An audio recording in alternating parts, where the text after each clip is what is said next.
This is Lesson 23.7, Marxism and the Socialist Movement. How did the Socialist Movement grow, and how revolutionary was it?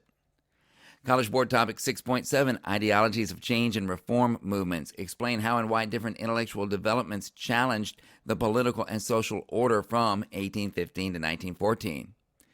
Socialists called for the redistribution of society's resources and wealth, and evolved from a utopian to a Marxist scientific critique of capitalism.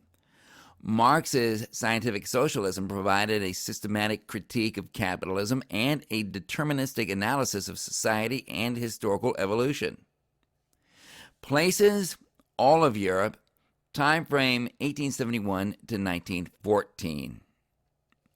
Key concepts of Marxism and the socialist movement. We've got revisionism, Marxism, the Social Democratic Party, the SPD, the International Working Men's Association, also known as the First International, and then we also have the Second International. Key people of Marxism and the socialist movement. Karl Marx, of course, and we've also got Eduard Bernstein and Kaiser Wilhelm II. So 4 questions. Did socialism grow so much because it was so revolutionary? Or did it grow so much because it was not that revolutionary? And how does socialism fit in with nationalism? Can socialism be nationalistic? Socialism had huge growth after 1871. Nothing could slow it down. Laws against it didn't slow it down. Welfare programs didn't slow it down, like, for example, what Bismarck did. There's a huge difference between Marxism and socialism. Karl Marx saw his movement as universal and also believed that legitimate change could only happen by revolution, and this revolution must be violent. Any deviation from these things was a betrayal of pure Marxism. Deviations such as running election campaigns for seats in parliaments, political parties such as the Labor Party and the SPD, labor unions, nationalistic feelings. Your loyalty needs to be to your class, not to your country. Karl Marx had a personality that was almost impossible to deal with. He was without compromise. He was without sentimentality. He was totally unfit to be a leader.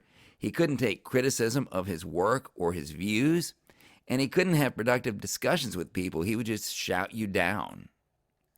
But he left behind 2 things as his legacy to the socialist movement. Number 1, internationalism. As far as he was concerned, if you're a German worker, you have much more in common with a French or a British worker than you have in common with a German capitalist. He also left behind radical public rhetoric. This kind of rhetoric intimidates the opposition and makes them listen to your demands. Socialists often spoke publicly about revolution, but their actions often told a different story. They might preach radical revolution against the state, but they also conducted political campaigns to win a lot of seats in the government. They might preach about how they're going to overthrow the capitalists, but their labor unions are signing labor contracts with these same capitalists every day. By 1912, the SPD was the largest party in the Reichstag. The SPD is the Social Democratic Party of Germany. They're socialists. Bismarck outlawed them for a time. The Reichstag was the German parliament and also the name of its lower chamber. The upper chamber was called the Bundesrat. By 1906, the Labor Party, that's the Socialist Party, was likewise the largest party in the British House of Commons. Marx's failures.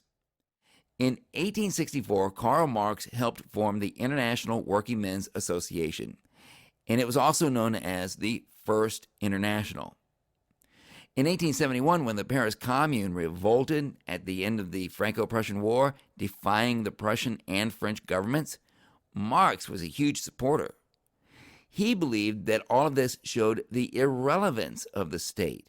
He believed that this was the seed that was going to get the whole revolution ball rolling. It was radical. It was violent.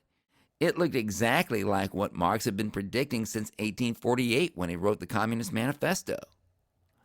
Marx's more moderate followers, however, found his interpretation of the Paris Commune crisis and his excitement alarming. They questioned whether such extreme violence and upheaval was truly that necessary. The First International became a lot less stable after that. When the First International collapsed in 1876, Marx felt betrayed and bitter, and he left public life and died in 1883. The Second International was different from the First International. It was formed in 1889, long after Karl Marx died, and it was an association of political parties rather than workers. It had a permanent leader. It met every 3 years to strategize. It had an annual one-day strike on May the 1st, and it was celebrated with marches and demonstrations, and it was held all over Europe. And it sought to create anxiety among the elites and the middle classes, and it lasted until 1923. Labor unions. Workers gradually became more moderate, even if the revolutionary rhetoric continued. They had the right to vote now. It's a lot simpler and easier to participate in an election by voting rather than participating in a revolution. It's a lot less violent, less risky than building barricades in the streets and taking on armed soldiers. Workers were getting a lot of tangible benefits now that they could see in their pay and use to pay bills. And patriotism had been conditioned into them through school and through military service, and the standard of living had been going up over the last decades. They were more interested in bread and butter issues like more pay, more safety, shorter work hours. Labor unions now had a different image. Back in the 18th century, labor unions were seen as similar to guilds. Guilds were exclusionary and elitist. Guilds kept people from entering many lucrative occupations. Guilds interfered with the free market, and guilds could be subversive. Revolutionary France had banned unions along with many other countries. But starting around 1824-1825 in England, people began to see labor unions differently in light of revolutions that were kicking up all over Europe. Unions were formed for collective bargaining, not fighting. Unions mean you're willing to sit down, negotiate, compromise, find solutions, and move forward. The existence of unions started to become legal. But all of this took decades. Unions in Germany. There were 3 basic hurdles for unions. Number 1, get basic rights. Number 2, get anti-socialist laws lifted. Unions are always socialist at heart. Number 3, getting employers to acknowledge your bargaining power. Unions got basic rights in 1869. However, they were hampered by anti-socialism laws. You can't say unions are truly free if the ideology that fosters and guides them is still illegal. The very government that gave them basic rights to exist harassed them under anti-socialism laws at the same time. Wilhelm II repealed those laws in 1890, and union membership skyrocketed. It went from hundreds of thousands to millions. When employers refused to bargain with the unions, there was a series of strikes.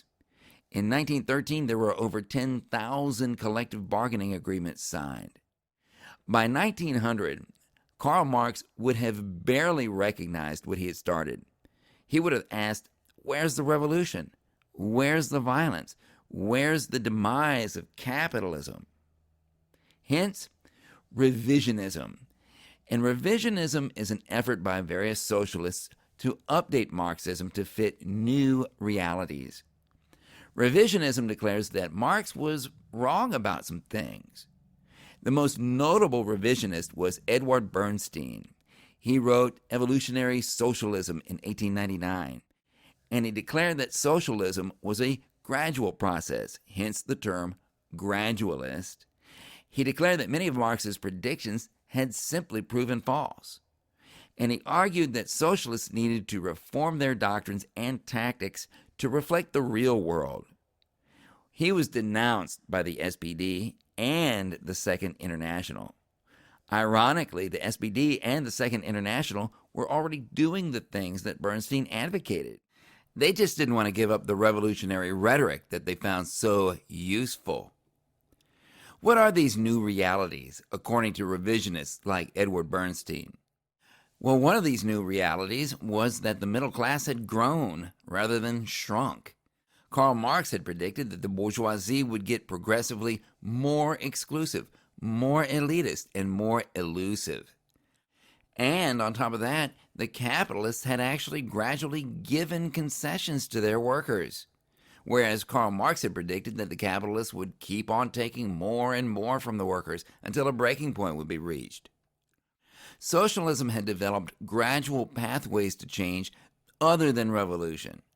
Legislation through representatives, collective bargaining through unions, and economic planning also through representatives. Working classes were becoming stronger without a revolution. Gradualism was working. Marx had predicted the exact opposite. Socialism looked different, depending on what country you were in. Marx had predicted that there would be no loyalty to the nation, but rather loyalty only to one's class. Russian and Austro-Hungarian socialists were more radical, whereas Germany and Britain had strong trade unions that pulled them toward gradualism. And France's socialists were radical, but had a very small party. When World War I hit in 1914, socialists signed up to defend their nations by the millions.